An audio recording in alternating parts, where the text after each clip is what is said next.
మెదక్ జిల్లా నిజాంపేట మండలం నస్కల్ గ్రామంలో ప్రజాపాలన గ్రామసభ వద్ద గ్రామస్తులు నిరసన కార్యక్రమం చేపట్టారు. తెలంగాణ ప్రభుత్వం 4 పథకాలు అమలు కోసం లబ్ధిదారుల ఎంపిక కార్యక్రమంలో భాగంగా గ్రామసభ నిర్వహించగా తమ గ్రామానికి రోడ్డు నిర్మాణం చేపట్టాలంటూ నస్కల్ గ్రామస్తులు నిరసన తెలిపారు. గత 15 రోజులుగా రోడ్డు నిర్మాణం కోసం నిరసన కార్యక్రమాలు చేపడుతున్న అధికారులు స్పందించడం లేదంటూ ఆగ్రహం వ్యక్తం చేశారు. స్థానిక రైతు వేదిక వద్ద నిర్వహిస్తున్న ప్రజాపాలన గ్రామసభను బహిష్కరించి రైతు వేదిక ముందు దండలు వేసుకుని కూర్చున్న గ్రామస్తులు నిరసన తెలిపారు. వెంటనే స్పందించిన ఎస్ఐ శ్రీనివాసరెడ్డి సదరు కాంట్రాక్టర్ తో ఫోన్లో మాట్లాడించారు. త్వరలోనే పనులు ప్రారంభించాలని వారు డిమాండ్ చేశారు. రోడ్డు నిర్మాణ పనులు ప్రారంభించే వరకు రిలే నిరాహార దీక్షలు కొనసాగిస్తామని గ్రామస్తులు తెలిపారు. ఎక్కడలేదు సార్, మిగతా ఆ చల్మెడ ప్రాంతంలో ఎట్లున్నా కానీ మాకైతే పెద్ద ఇబ్బంది ఈ 3 గ్రామాలకు.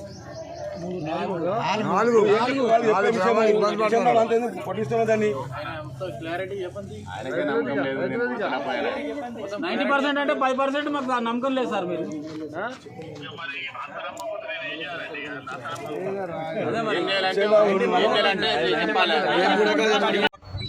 బిల్లులు వస్తాయి కదా మనకు కావాల్సిన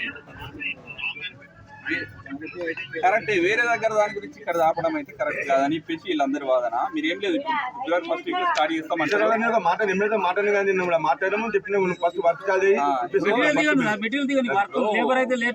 మీరు ఫస్ట్ వీక్ లో స్టార్ట్ చేస్తాం, అదే విషయం చెప్పు. స్పీకర్ పెట్టినా ఒకసారి చెప్పండి. పక్కా స్టేజ్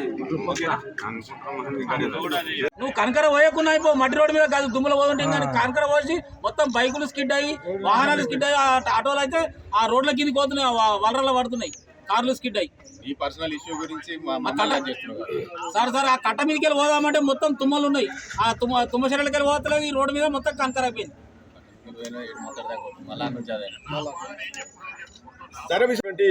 రోడ్డు సంబంధి మరి గత ప్రభుత్వ హయాంలో మరి దీనికి టెండర్ వేసి మరి పనుల నిర్మాణంలో భాగంగా కాంట్రాక్టర్ టెండర్ వేసి ఈ యొక్క పనులు చేయకపోవడం వలన గ్రామంలో ఉన్న ప్రజలకు తీవ్రమైనటువంటి ఇబ్బందులకు గురై మరి అనేకమైనటువంటి ప్రాణనష్టం జరిగింది. కాబట్టి దీనికి గాను గ్రామస్తులోని అందరూ కూడా మరి రోడ్డు కావాలనే ఉద్దేశంతో 12 రోజుల నుంచి మరి మన దీక్ష చేయడం జరిగింది. దీనికి గాను మరి గౌరవ ఎమ్మెల్యే గారి సహకారంతో నిన్న కాంట్రాక్టర్ గారు తీసుకెళ్లి మరి గౌరవ హనుమంతన్న సహాయ సహకారంతో మరి బిల్లు ఇస్తాని ఆ యొక్క రోడ్డు నిర్మాణానికి చేపట్టవలసిందిగా మరి కోరడం జరిగింది. దీనికి గాను మరి ఈ యొక్క ప్రజలందరికీ మరి ఎలాంటి ఇబ్బంది లేకుండా ఆ రోడ్డు నిర్మాణం చేపట్టే వరకు మేమందరూ మీకు అందరికీ సహాయ సహకారం అందిస్తామని ఈ సభాముఖంగా తెలుస్తున్నాను.